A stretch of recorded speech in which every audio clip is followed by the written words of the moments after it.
Nick here with Ghost Ring Tactical, and in today's video we're going to be talking about the pros and cons to each one of the carry positions. Okay, but before we get into that, we're going to talk pros and cons about inside the waistband versus outside the waistband holsters. All right, so let's start off with inside the waistband.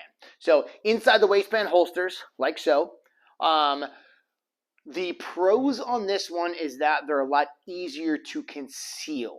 Okay, so it's a lot easier to wear this without printing. All right, so printing, if you don't know what that means, is that printing is if you're wearing something and you can see that you are carrying a weapon. Okay, we do not want that. We don't want to be printing and showing people that we're carrying a weapon if we're supposed to be carrying a conceal.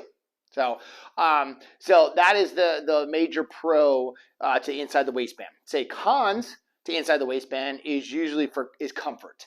A lot of times it's a lot more uncomfortable to wear an inside the waistband holster compared to an outside the waistband holster. Okay, so now let's move on to outside the waistband. So biggest pro on this one is that it's comfortable. All right, so it's outside your waistband. It's not digging into you, and okay, it's just it's nice to have, it's nice to carry. Okay, the only time I usually carry outside the waistband is if I am wearing a sport coat, jacket, or something like that that's going to easily conceal that weapon and not allow printing. Okay, because the cons, okay, to outside the waistband is number one, printing. It's very difficult to, have an outside the waistband holster and a t-shirt on and your shirt's riding out here. Everybody knows you got a gun under there. Okay, it's real easy to see. Another con to the outside the waistband is that it possibly, matters on how you carry it, can be easier accessed by bad guys wise. Okay, so they can see that you're carrying, they can expose it from behind, take your weapon, that sort of thing. Okay, likelihood of that happening is not there. It's not very high, but it is a con that we should talk about. All right, so again, like I said, most of the holsters I run are going to be inside the waistband, unless for some reason I'm wearing a sport coat jacket. Then I think I have like one or two holsters that are outside the waistband, but I have like 50 holsters that are inside the waistband. Okay, so that covers that. Now let's get into the positions. So we're going to be talking about appendix carry. Okay, or here we're going to be talking about a 2 or 3 o'clock carry. So that's going to be more, around the pocket area, maybe a little bit further back, like on the hip. Okay, so your 2 or 3 o'clock carry. We're going to be talking about a 4 o'clock carry. Okay, it's going to be more back here. Okay, and then we're going to be talking about the small of the back carry. And then we're going to be breaking these down and going through the pros and cons to each one.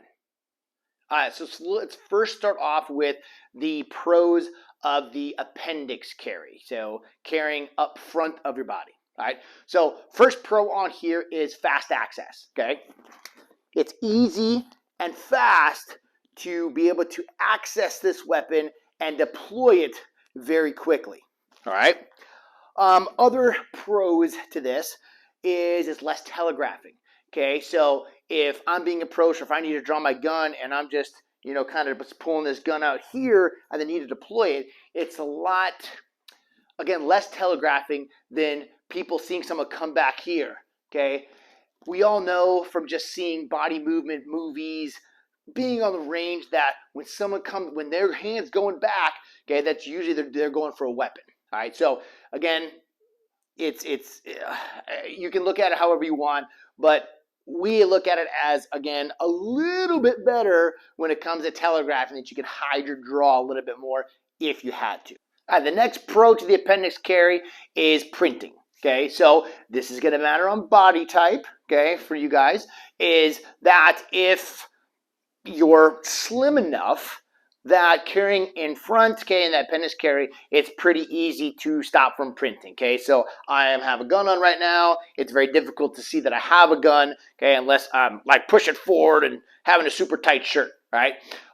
So again, if you're slim enough, okay, you can carry appendix and it's very good, okay, when it comes to printing. You can also look down very easily to see if you're printing and that sort of thing. Okay, that brings us on to the next one. Okay, a pro to this one is that you can easily see if your weapon accidentally becomes exposed. All right, for me, like, I'm always got to worry about my daughter. She's like, hey, can I ride on your shoulders? And I've always got to worry about when I pick her up and lift her up. okay, on my shoulders, that my weapon doesn't accidentally become exposed. Or if I do that, if my shirt rides up and then sits on top of the weapon and it's sitting there exposed and I don't notice it, okay? So a pro to the appendix is that you can see easily if your weapon accidentally becomes exposed, so you can cover it back up and make sure that weapon stays concealed. All right, the next pro for appendix carry is accessing, okay, the weapon when you're driving, okay, in a vehicle. If you've never tried this before, definitely give it a shot. This is something that we train in our urban tactics class, our vehicle combat tactics, is sitting in a vehicle, seatbelt on, driving, and if you had to get this weapon out in a vehicle, appendix we've seen is probably the easiest, 2 or 3 o'clock, okay, not as bad either, okay, but this appendix seems to be the easiest for accessing or getting this weapon out when you're in that seated position and driving and being able to get that weapon out and on target as soon as you possibly can. All right, and the last pro that I'm going to cover, okay, with the appendix is having positive control in a crowd or in a fight. All right, so if we're in a large crowd, we get stuck in a riot, we get stuck in a, whatever, all right, and we got lots of people around us. Maybe we're walking down the street to New York, you never know. Being able to, I can put my hand together here, really controlling anybody access or getting a hold of my weapon, I can have it here, all right? In a fight, okay, if I'm fighting someone, I know where my weapon's at. If he's going for my weapon, I don't have to worry about guys coming in from the side of the back, grabbing my weapon that may be, on my side, small on my back, or that sort of thing. So I can have this good positive control of the weapon because I know it's center line of my body. I can see it. It's right there, okay, for me to make sure that no one else gets it. All right, so now let's get into the cons of the appendix carry, okay? The con number one is that carrying appendix can be uncomfortable if you carry a larger weapon. Okay, for me, I carry, my little baby Glock 43X, so single stack, subcompact. I love it. The only issue with smaller guns is that you got to be a good shooter, right? Smaller guns are a little bit harder to shoot than the larger guns. All right, so that is one of the cons, okay, to the appendix carry is that if you carry a larger gun, it may stick down lower, it may dig into you, and that gives on the next one is comfort when sitting, okay? A lot of times, again, if you have that larger gun, even if you have a smaller gun, it can be uncomfortable in the seated position as it drives into your legs and that sort of thing. And also, one of the appendix is that it's pointing at your junk, okay, for us guys out there.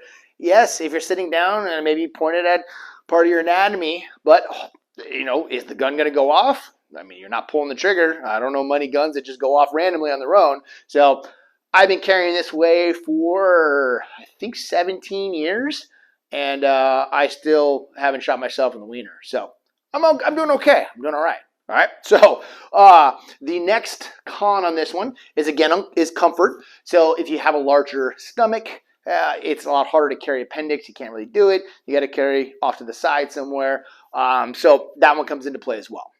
All right, so now let's talk about the pros of the 2 o'clock or 3 o'clock carry. So somewhere around, the side here. So I've got mine pushed more into like a 2 o'clock carry. So it's like right above my pocket. All right. Pros on this one is it's still fast to access. So it may be, a half a second slower of a draw for some people from appendix to a 2 or 3. I'm pretty damn close draw time when it comes to appendix and like the 2 or 3. Okay, so like for me, I'll carry in this position, especially when I'm doing like a security job, and I have a sport coat on and I have a shirt tucked in. Okay, then I'll carry more of the 2 or 3 o'clock position so I can easily swing my jacket back out of the way and come up and get that weapon on.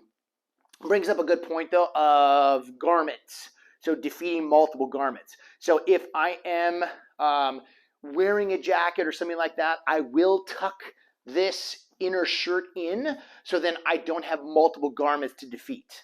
All right, I only want to defeat one garment, okay, when I'm going to draw this weapon. So it'll be the jacket that I'm wearing over the top that I swing that back, I defeat that garment, and then go and draw my weapon instead of having to have this. Some holsters, again, you can tuck your shirt in and have them concealed. But again, this one here, I do not want to defeat this garment and a sport coat over the top of it. Don't want to do it. Okay, so like I said, easy, pretty fast access. Okay, Okay, getting this weapon out and on target. Also, it's a very similar draw stroke to your battle belt or your range setup. Okay, so for me, on my battle belt, okay, my gun is usually set up pretty close to that 2 or 3 o'clock carry, so it's going to be that same draw stroke back to this position here. Okay. Again, this is a good position if, again, your stomach doesn't allow you to carry appendix. Okay, this is another great position for you to have, okay, off to the side here.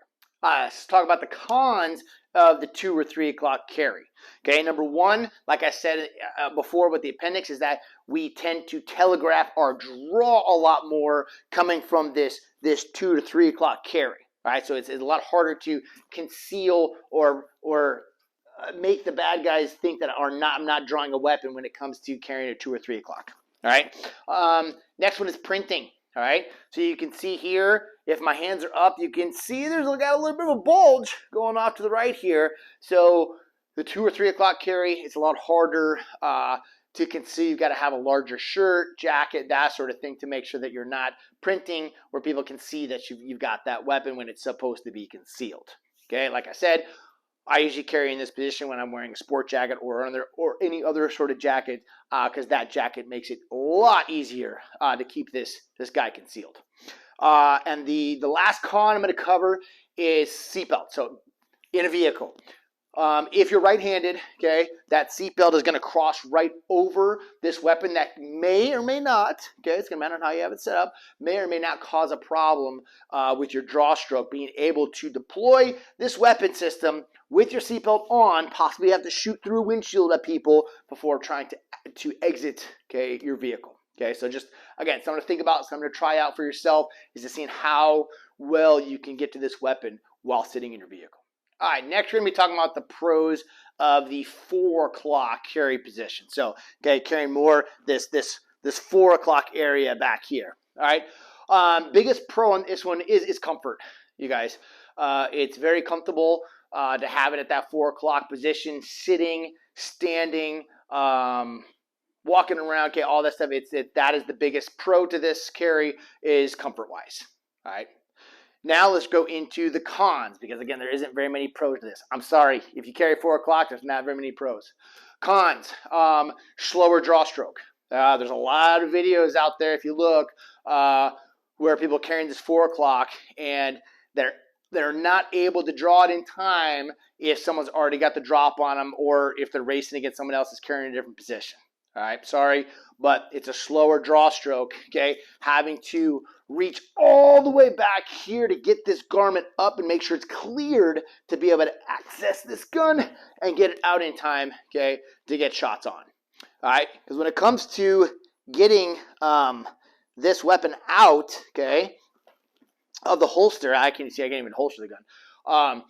When you're grabbing your garment to defeat the garment, you want to try to grab as close as your gun as possible. So if I'm carrying appendix, I'm going to grab right up at the top. If I'm carrying 2 or 3, I'm going to grab right over that weapon. Okay, here, this one at 4 o'clock is very difficult to grab all the way back, okay, and expose this weapon and not get your clothing hung up, okay, on the pistol somehow. All right, so slower draw stroke. It's also telegraphing. When you're coming back and drawing this here, and that's a massive telegraph and showing something that you are most likely going for a weapon and going to draw that weapon and try to throw down with them. All right. Very hard to access this weapon when driving. All right. So if you're driving a vehicle, seatbelt's on, most likely this weapon's pressed back up against the seat of your vehicle. And if you needed to get this weapon out while in your vehicle, okay, seatbelt still on, you've got to battle that seatbelt that's going to be in your way. Again, if you're right-handed, left-handed is not as bad, but still can be a problem.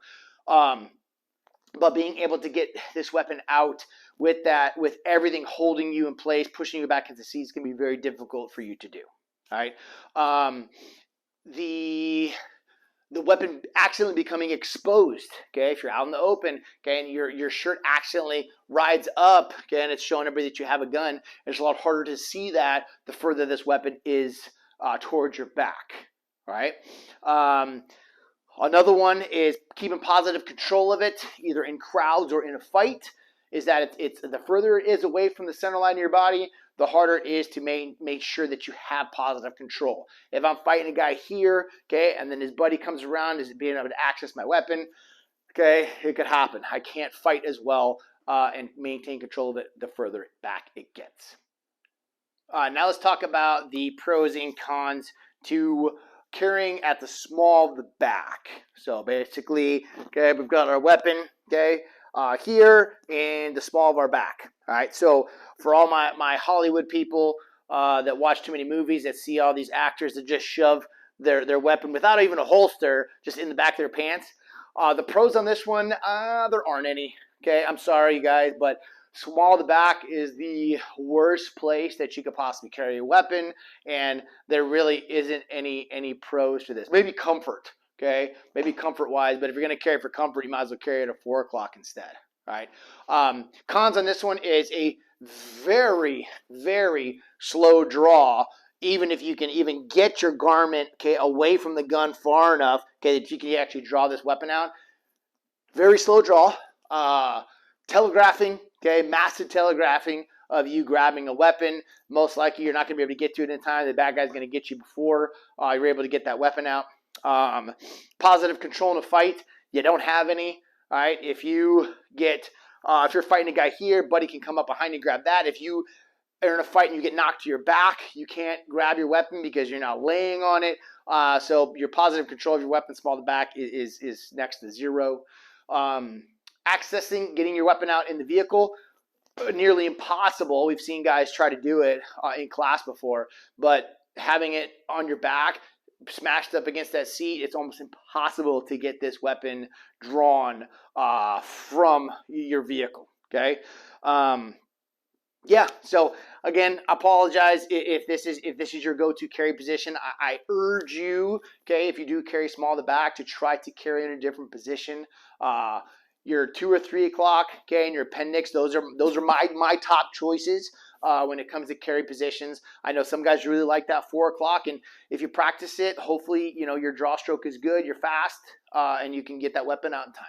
All right, but that's what we found over the years of, again, for myself carrying concealed for like 17 years, teaching concealed carry classes forever, and watching students come through classes with all the different carry positions. And what we usually see, okay, with most students, if they do carry somewhere small to back or 4 o'clock, that we usually see them start transitioning to more of a 2 or 3 or an appendix carry.